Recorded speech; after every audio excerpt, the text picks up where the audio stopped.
everyone, welcome to Vajiram and Ravi's Personalities in News. My name is Shubhangi Singh and today we will be discussing some important personalities that have been in news over the past month which are important from the perspective of exam, and we will be reading into about it. So let us begin with the first one, that is Chief Justice of India, Justice Surya Kant. He is an Indian judge who has recently been appointed as the 53rd Chief Justice of India. Prior to this, he was Advocate General of Haryana. He has been judge in Punjab and Haryana High Court, and he has been serving as a Supreme Court judge for a while since 2019. His tenure would be one of the longest one in the recent times because that would be of 14 months and that will be up and until February of 2027.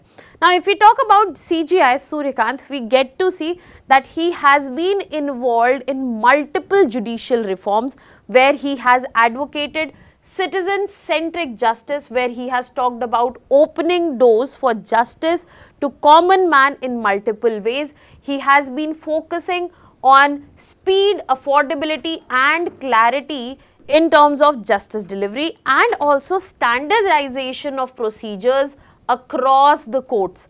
In terms of technology and courts, he has been contributive there because he has promoted technology enabled courts so that the pendency and the delays associated with courts are cut down, and there has been a warning in terms of over-reliance in AI. And furthermore, he has been emphasizing that it is important that we bring in inclusion, especially for digitally marginalized litigants as well. The most important contribution in multiple reforms that have been seen in the form that he has been part of multiple landmark rulings, be it on criminal justice reforms, be it on victims' rights, personal liberty, all of them. For example, if we talk about cases such as abrogation of Article 370, if we talk about Pegasus spyware case, bail hearing of Arvind Kejriwal and other important cases such as electoral bond scheme, one rank one pension scheme, and also powers of governors and president and gender justice. All of these, there have been multiple landmark judgments in the benches where at present CJI Surikant has been involved. So his contribution to the society through his means has been immense. He is also pitched in for institutional integrity for judiciary, where he has articulated multiple times about merit, integrity, competence and also temperament that come with the institution of judiciary, and he has focused on transparency discourse, especially when we talk about collegium functioning. So this is where this also becomes important. Overall, Justice Surikant stands as a symbol of reform-oriented judiciary which is looking towards balancing efficiency and also fairness for what this institution is known.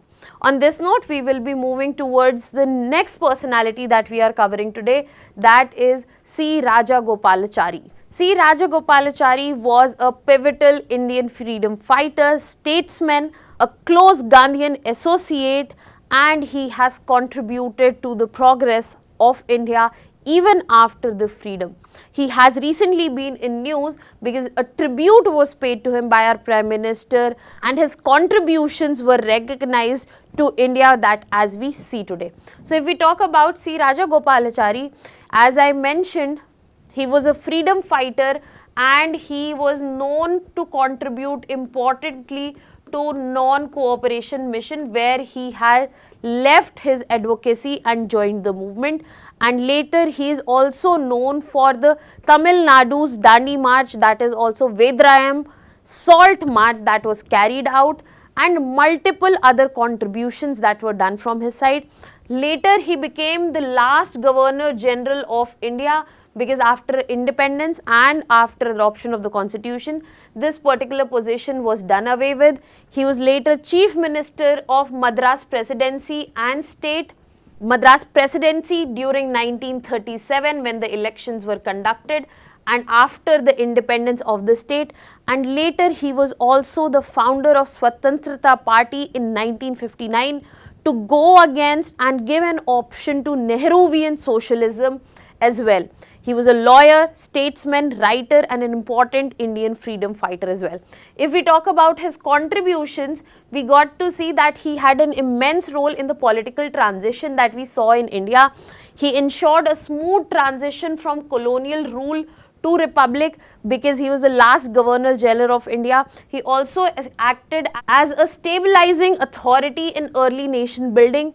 As I said, he was the founder of Swatantrata Party in 1959 and it was an ideological counter to Nehruvian socialism where he promoted market-based economy rather than state-controlled economy, private enterprises rather than state-controlled enterprises, and decentralized governance as well. His contributions are more beyond political realms as well because he is also known for the administrative reforms he brought in, especially before independence, because he improved administrative efficiency as CM of Madras after independence, and before that he is known for the important contribution that were given to Congress Working Committee as well. He is known for the balanced welfare he brought in without compromising on the fiscal discipline, especially when he was in the tenure of his chief ministership. Other than that, his social and cultural contributions such as where he promoted social reform, where he advocated for Hindu-Muslim unity.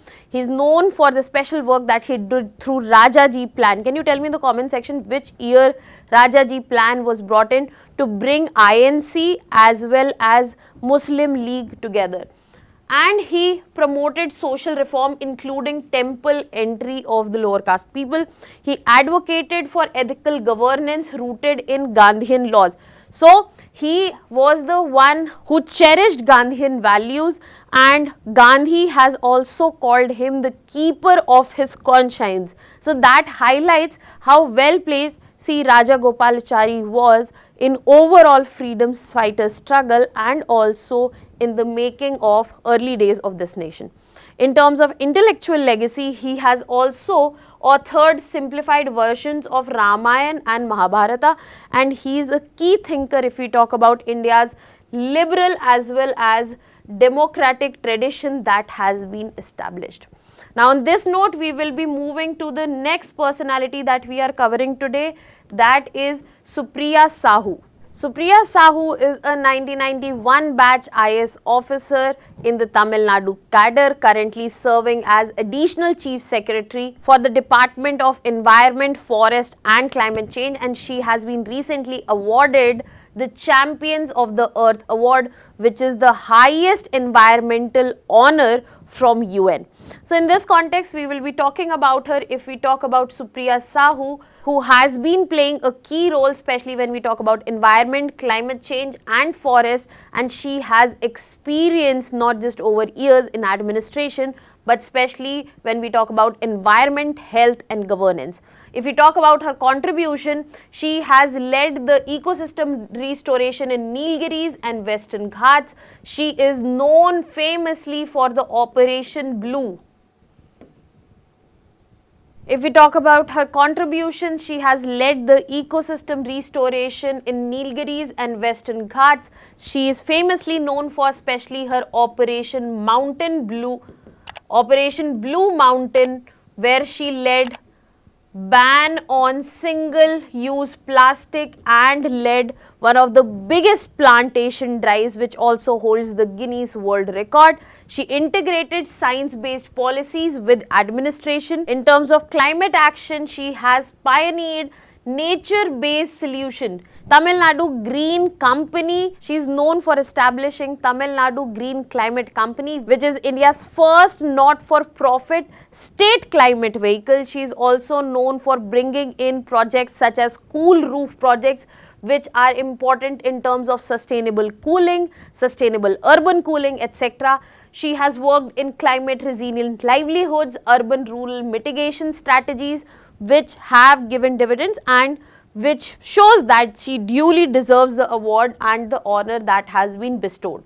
Other than that, she has focused immensely on community center approach where she has involved local communities in conservation. She has promoted behavioral change, especially via plastic reduction and waste management, as I highlighted in Operation Blue Mountain. It was through her policy innovation that Tamil Nadu was positioned as a sub-national climate leader. She spearheaded maximum of Tamil Nadu's green missions, including plantation of 108 million trees.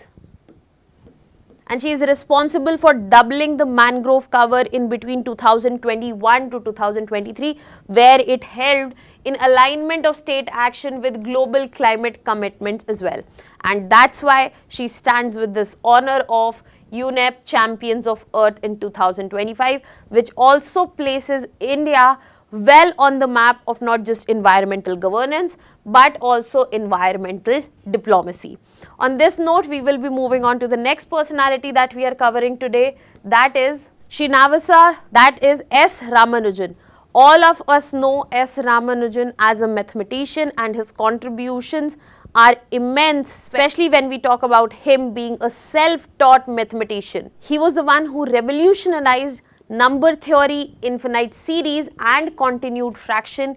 Even without any formal training, he is known to complete 4,000 original formulas and still continues to impact and influence fields such as string theory or crystallography.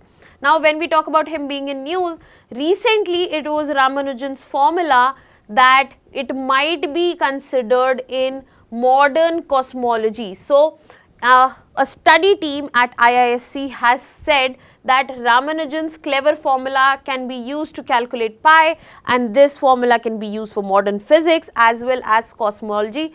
This gives a clear hint towards how without formal training his contributions are immense and going up an end, where they might be able to also explain the expanding universes and how abstract mathematics and theories, all of them are somewhere connected.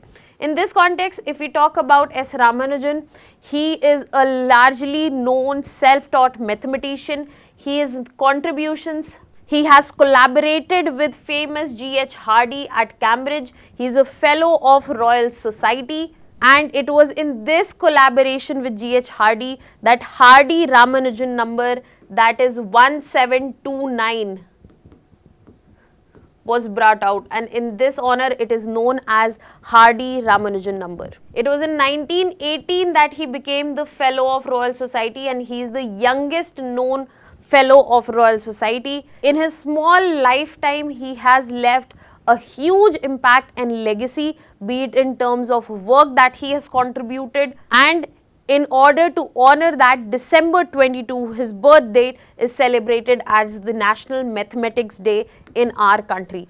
So, if we talk about his contributions, major breakthrough in number theory, partition fractions, infinite series of pi, and continued fractions as well.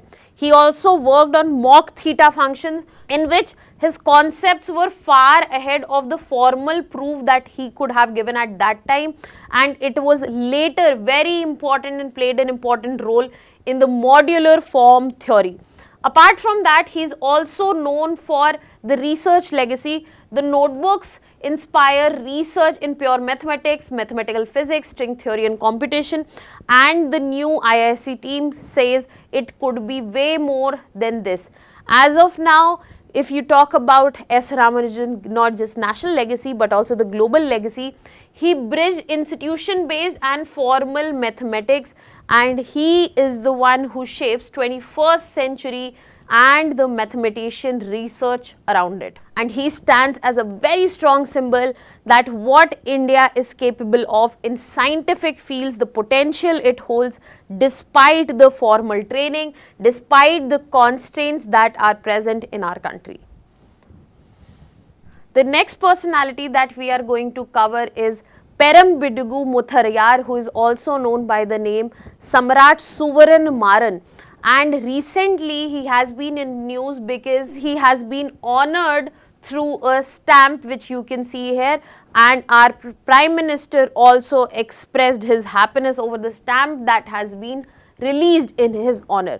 So, if we talk about Samrat Subaran Maran, He is known for ruling the parts of central Tamil Nadu, especially during 7th and 8th century CE. He belonged to the Mutharaiyar dynasty and he was a feudatory ruler under Pallavas. And if we talk about his contribution, he is famously known for fighting at least 16 battles against Cheras and Pandyas while siding with Nandivarman Pallava, and this is where he has been honored for the contribution, especially when we talk about consolidating Pallava suzerainty. He was a very powerful regional ruler under Pallavas and he was the one responsible for balancing local autonomy with imperial authority. He is celebrated till this date where every year on his birth date he is honored, he is celebrated in cities like Trichy etc. where the statues are garlanded and thrown flowers on. Other than that, his administrative contributions such as strengthening local governance system, managing land revenue and defense and also fighting off Cheras and Pandyas is important. Other than that, in terms of military significance, as I said, participated in multiple regional power struggles. He supported temple construction and endowments and also consolidated Brahmanical as well as regional traditions. So, he is the one who represents the transition between Pallava and Chola polity. It is important that we remember such figures. Big is this gives us a clarity into decentralized state structures and it is integral to our country's history and also Tamil Nadu's historical consciousness, which is celebrated till date. Now that was all for now. I'll keep coming up with such discussion. That was all for today. Thank you so much.